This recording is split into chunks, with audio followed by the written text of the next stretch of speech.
السلام عليكم ورحمة الله وبركاته. معاكم كابتن مختار ندى من قناتي الأولى مختار ندى. شارك البطل المصري الدولي الكابتن مصبح الكناني في بطولة مستر أولمبيا للقوة البدنية وزن 82.5، وتمكن من الحصول على المركز الأول عالميا في مستر أولمبيا. ألف مبروك للبطل مصبح الكناني الذي التقى بجميع أبطال العالم في بطولة مستر أولمبيا، سواء في القوة البدنية وكمال الأجسام. ألف مبروك يا بطل.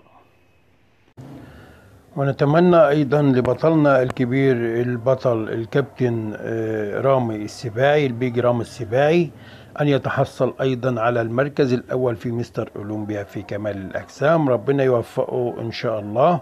عمالقة العالم مصريين، سواء الكابتن رامي، الكابتن بيج رامي السباعي، والكابتن مصبح الكناني في القوى البدنية. بنتمنى طبعا لكل أبطالنا العرب والمصريين والعرب بالتوفيق والنجاح الدائم. ربنا يوفق يا رب العالمين.